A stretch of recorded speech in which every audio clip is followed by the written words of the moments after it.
Hello there, friends. Welcome back to the channel. It's day 13 of October 2024 and time for the 13th illustration out of the 31 for this month.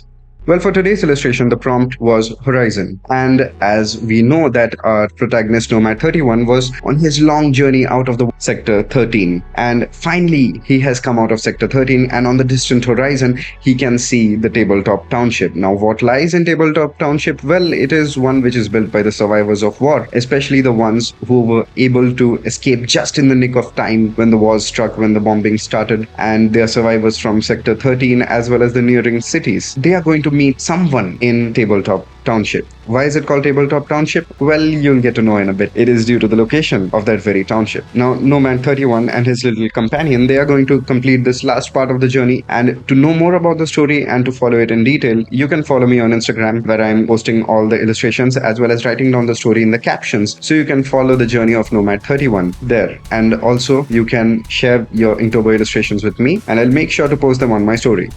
On to today's podcast. For today's podcast, I'll be discussing about environmental design, how you can create imaginative and believable worlds in your illustrations. Grab a cup of coffee, get your favorite snacks, and enjoy the show.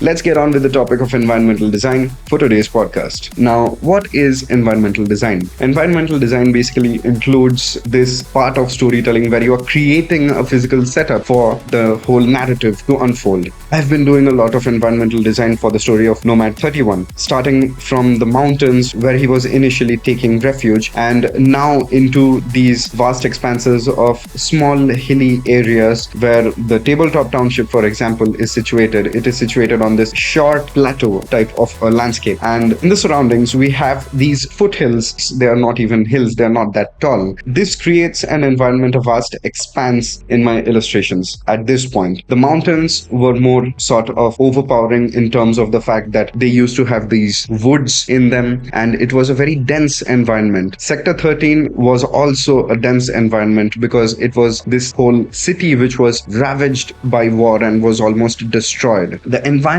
just adds so much to your illustrations and to the narrative and the storyline.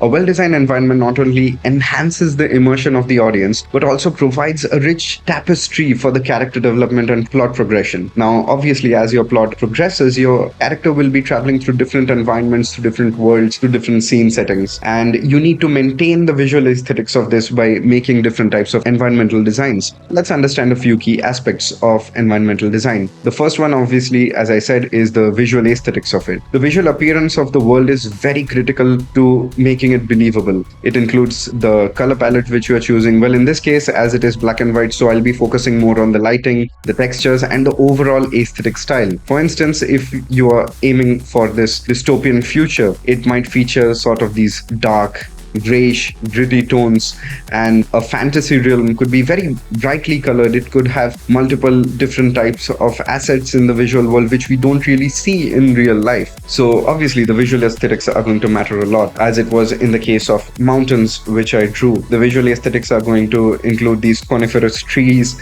and tall mountains and clouds which are almost hitting the mountaintops. And then as we move down into the plains, it is going to be vast sweeping grasslands, and you are able to clearly see the horizon in the distance. When we come into a hilly region, it is going to be these small hillocks and plateaus and tabletops which you'll be able to see in the distance, and there will be multiple trees and shrubs which surround this whole area. When you are similarly drawing other environments, you need to keep these critical aspects in your mind. Next comes the atmosphere. The atmosphere of the world is more conveying of its emotional tone. It can be created through a combination of the visual elements and the storytelling as well. So for instance, if I'm planning on making Sector 13 once again in this illustration, if I want to make it again, obviously I'm going to show it in that same state of decay, because we have already seen that it has been abandoned and it has sort of become like this scavenging and foraging ground for the nomads who are trying to collect all the stuff which is left after the destruction which was caused by the war. This leads us into the next point of functionality.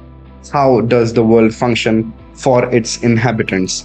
And it means you need to consider all the different aspects of the functionality as well, such as the modes of transport, how is the housing, what are the resources available, and it should be consistent with the type of history which you're going for. So for instance, as I just said, a ruined city, a war ruined city like Sector 13, which I drew, it is going to be in this constant state of decay where nature is taking over. There is overgrowth everywhere, the plants are growing on top of the buildings, and nature is just taking over at this point, and everything that is left is what is to be scavenged by the nomads. And just like Nomad 31, there could have been other nomads who found different parts of vehicles and they made these makeshift vehicles. And lastly comes the point which I've discussed previously in a lot of videos: symbolism, because the environmental design can be used to symbolize different themes and ideas. For example, the decaying cities might represent not only the hardships which are being faced during the war, the effects of the war, but also the societal decline. I mean, imagine if war had struck this city of Sector 13, what actually happened to its inhabitants. It is symbolic of how a whole society, a very beautiful, flourishing society, was diminished to nothing but just rubble in a few moments. So this is the type of symbolism which you should aim for when you're making an environment. At the same time, we have this tabletop township. The tabletop township almost stands like this beacon of hope made by survivors, and it shows us the resilience of human beings. It shows us how human beings can recover from different things. There are very few left at this point, but even though there's a very few left, they're trying to build a community. They are trying to support each other. And this is the type of symbolism which you need to portray when you're making believable environments. Now, coming to some of the techniques, obviously one of the major points which you need in creating a world in world building is research. You need to research real world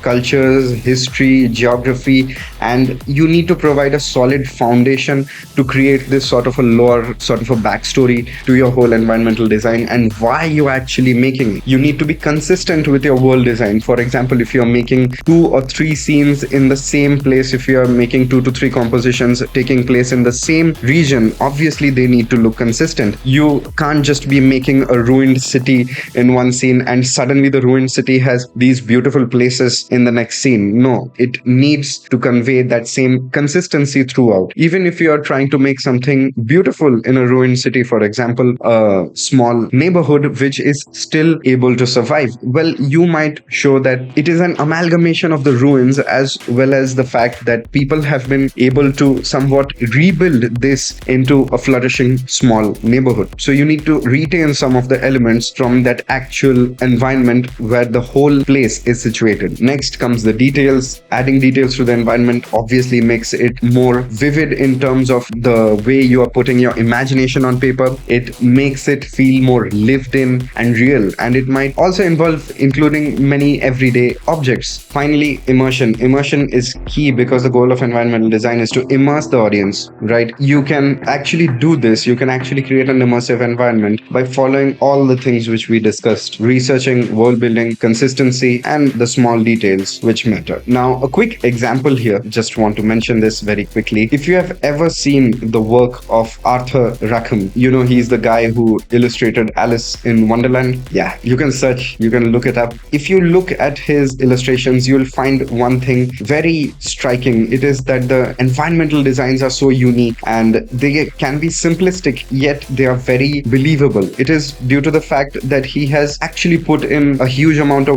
work into developing his skill as an artist and illustrator. And if you look at the illustrations of Alice in Wonderland, I'll show you a few on screen. What you'll notice is that the characters are very impractical. I mean, in comparison to Alice having huge ducks and birds, having a huge rabbit, it is not really a commonplace. But he actually makes this whole world believable, adhere all this into a single world, and he's able to immerse the audience into this whole experience and making the audience believe that this is real, this experience is real. We all know that Alice in Wonderland is highly imaginative concept, but somehow these illustrations feel real, at least to me. Like, if you show me this illustration and tell me that, okay, this is what happened, I'll believe this is what happened. It is that amount of realistic. And as I tell you, that realism doesn't always lie in the style which you're using. It lies in how believable a concept you are able to create.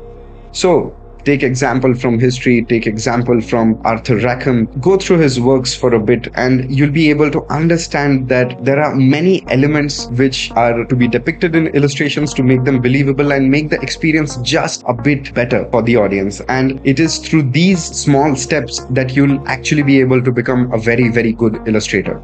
So I hope that these tips and whatever we explored in today's podcast are able to help you in your art journey, and you are able to apply these tips to become a good illustration artist. I'll see you in the next video tomorrow with a new topic and a new illustration. Till then, take care, be creative, peace.